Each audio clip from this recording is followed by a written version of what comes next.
Nakakasuka na yung style na yan. Yes. Nakakasuka na yung ganyan. Ewan ko kung hayaan na lang natin na ganyan na lang, ganyan. Sobra na.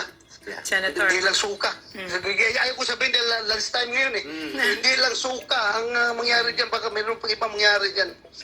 Nakakakuan talaga. So, Senator, ano ba yung halaga ng ano ba yung halaga ng pagiging, let's say, Prime Minister or Pangulo, for instance, sa'yo?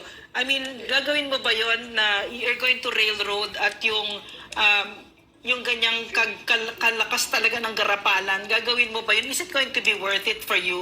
I'm talking about the speaker, no? Is it worth it?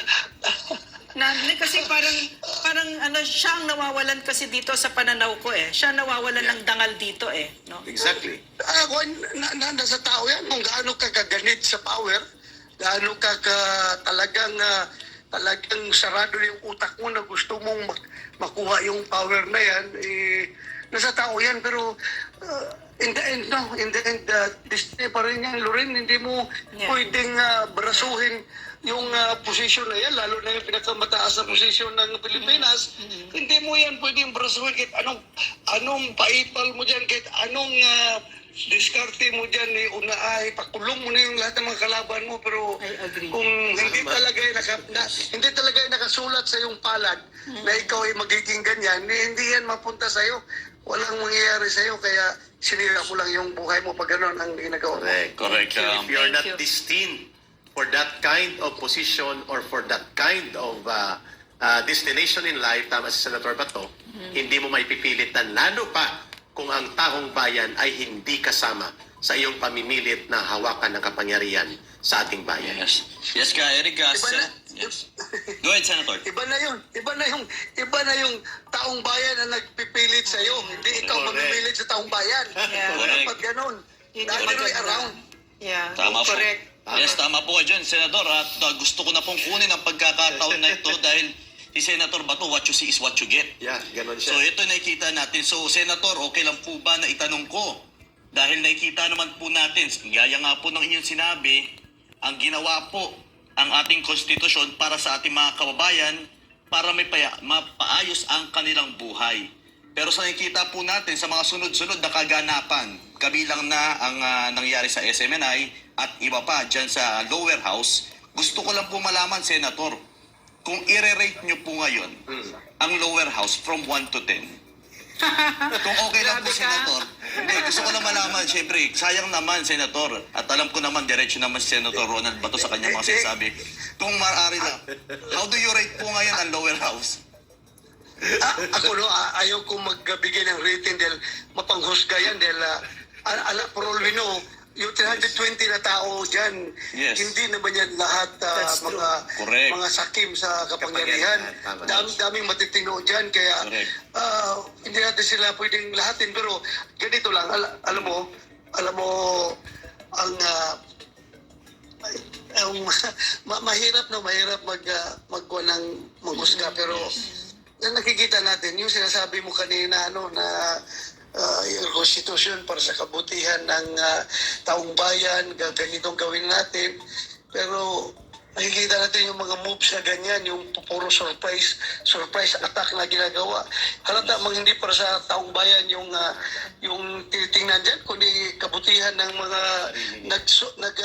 nag-propose nung charter change na yan, pang sarili man yan na kapakanan ang tinitingnan nila. To perpetuate themselves in power. Ganun naman talaga yung mga sigurado ka bang hindi sasaksak diyan yung term limits? Sigurado yan mga political provisions. Forever na lang sila maging congressman, forever sila maging mayor, maging gobernador. Wala na, balik tayo sa pre-1973 pre-1987 konstitusyon na sitwasyon na hanggat mamatay ka, kung gusto mo, diyan ka sa pwesto, gawin mo lahat ng pwede mong gawin to perpetuate in power. Pero sa akin dito sa kabutihan ng taong bayan yan, kabutihan ng ilang tao lang yan na gusto umawak ng power. Correct lang, Senator, may pahabol lang po akong tanong. Gaya po ng akin na itanong din kahapon dahil po dinipensahan po ng Kamara At dito po ay si ACT-CIS Representative Erwin Tulfo na wala raw po si House Speaker sa likod ng wala na siya nangyayaring kinalaman. People's Initiative. Kung saan nagpahayag din naman po si Senator Amy Marcos na patungkol sa sangkatutak na pruweba na ang nasa likod daw po ay ang pinsan niya. nasa Binanggit niya talaga sa interview kahapon. Yes, How do you react to Sino that, pala Senator yung- Bato?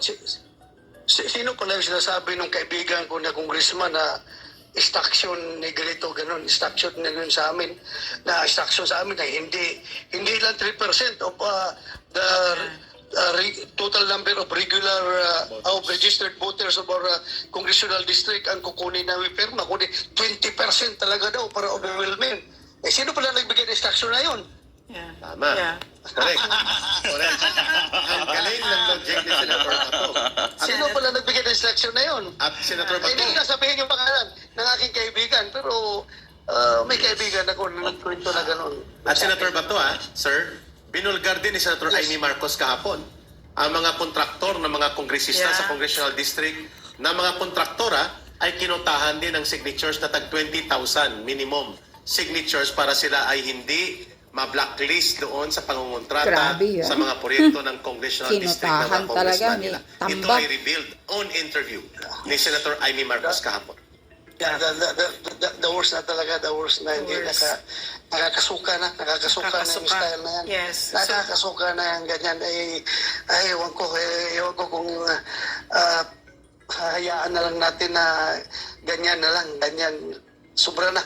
Yeah. Senator. Hindi lang suka. Ayaw ko sabihin dahil last time ngayon Hindi lang suka ang mangyari dyan. Baka mayroon pang ibang mangyari dyan.